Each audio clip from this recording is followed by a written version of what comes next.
back. Yeah. Back today with... this was my hero at Bennington. It was indeed, yeah, and surprisingly a non-chili product. Yes. However, definitely well worth a showcase. Burning Desire Foods. Link down in the description for them. Now, when you go to a chili show, right, you are pretty much guaranteed to come across a good number of chili products, aren't you? Well, yeah. Yeah. And those chili products will range in flavours, range in heat, range in consistency. But every now and again, you come across something that is just that little bit special, just a bit different, and just stands out. And that is exactly what this did. Now this is a teriyaki glaze, as you can tell by the title of the video. It's incredible, it really is. Yeah. The bottle is open. We're not going to make any apologies for that. Because our dear friend Mr. Hainsworth popped over and he hadn't come across this particular product, and we were, mate, you have got to try this. Yeah. Got to try this. Hence why there is a little bit gone out of there, and I kind of recall we all had several visits to the bottle, didn't we? Yes. So in here we have cane sugar, naturally brewed soy sauce, which is water, salt, soybean and wheat flour, garlic, mirin. Mirin is rice wine vinegar. Okay. Well, it's rice wine. So you might have heard of sake. Yes. Sake. Yep. Yeah. Mirin is very, very similar in its production, but it's lower alcohol than sake. So when it's first brewed and fermented as hon mirin, or true mirin, if you like, then it has around 14% alcohol. Okay. Okay. What happens then, because, a bit like here, Japan taxes alcohol, so you have to get rid of the alcohol tax element to it to keep it nice and cheap. So what they do is they turn it into shou mirin. Shou mirin, okay. So what do you think that means? Well, I'm working on the basis that fermentation takes sugar and yeast, effectively. But if you put too much salt into your bread dough when you're making it, that can kind of stop the fermentation process, and it kind of kills off the yeasts and everything like that, doesn't it? And then your bread kind of goes flat because that fermentation hasn't happened. So I'm going to go salt. Literally means salt mirin. Okay. Yes. Then once that process has taken place, it becomes shin mirin. Well, I guess that's the low alcohol or alcohol free. So you've gone from 14% alcohol to less than 1% in that process. And by doing that, you evade the alcohol tax. But you still keep the flavour. So that's the process of mirin. Educational and tasty. So mirin contains water, rice, 35%, koji rice, so different type of rice, and salt. Then we have ginger, sesame oil, and spices. Now it's not rated as a hot sauce. They give it a heat level of 1 out of 10 on the website. So, yeah, burningdesirefoods.com. Like I said, link down there. So we're going to give it a go. We like a bit of mirin. We do. Yeah. It's actually quite widely used in Japanese cooking. Oh, have a little snortle on that.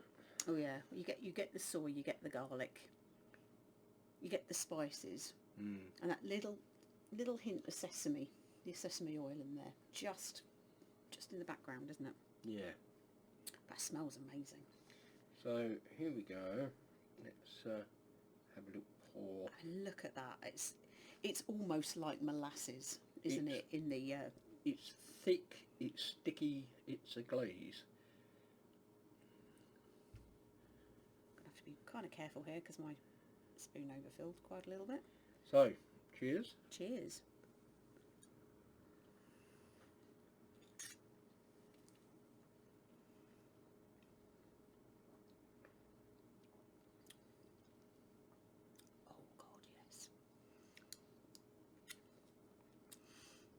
First of all, for me, I get the salt.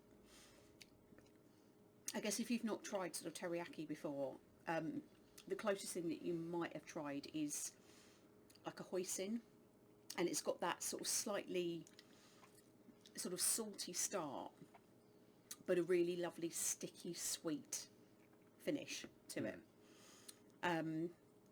You get all of the flavours start to kind of come in. It's almost more as you swallowed it. You start to get all of the flavour of the spices, the ginger, the sesame, really starts to come through. But it has got that lovely sort of sticky feeling where you know that, you know, you put that onto some chicken or something like that, and you know that it's going to coat. You know when you cook it, it's going to kind of form that really sort of sticky glaze, but it's going to impart flavour into whatever it's been applied to. So Yummy. I got the sweetness, then the soy, the salt, that came through, and I'm sitting there now and all I can taste is garlic, little notes of ginger, sesame oil is there. It's not overwhelming. There's definitely a little host of spices going on in here. Very, very good indeed. Very, very good. Now I have tried this with some rice. Yep. And it imparted a really nice flavour to, you know, a normal kind of like an egg fried rice basically. And it just gave it that extra dimension, that extra little hint of flavour without adding too much. But you know, that on chicken will be absolutely superb.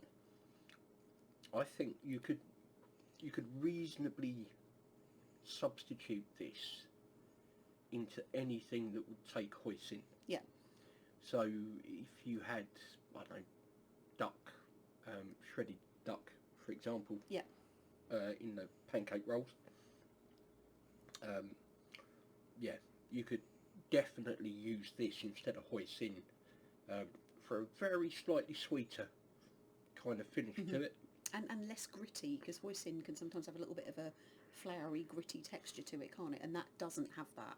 So, heat for you?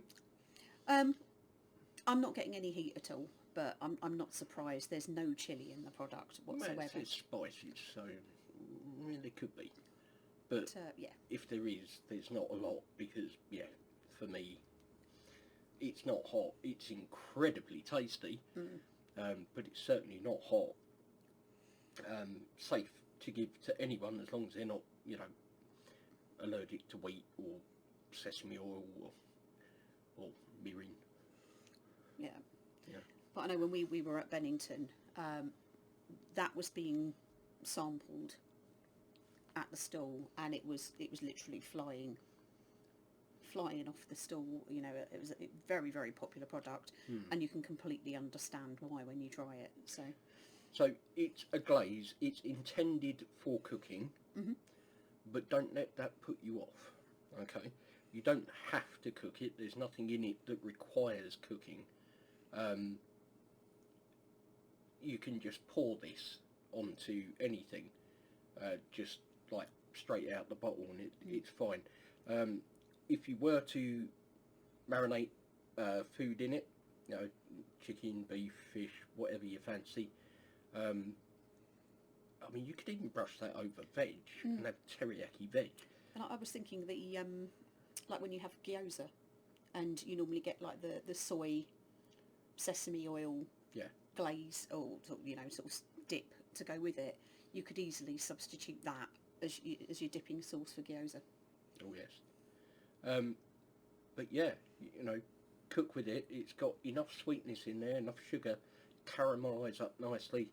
Whether you grill it, whether you wok it, barbecue it, whatever you want to do, you know, it's going to work. It is going to work. So, I'm quite impressed. I'm quite impressed. I love it. BurningDesireFoods.com. And of course, JohnnyScoville.com for the old Chase the Heat tasting spoons. Don't wrecky your teriyaki, bro. Well done. Wondering how you're going to get that in. Yeah, it took me a moment. But I think that's quite enough from us for now. Indeed. So thank you ever so much for watching. Hope you enjoyed it. Take care. And we'll see you in the next one.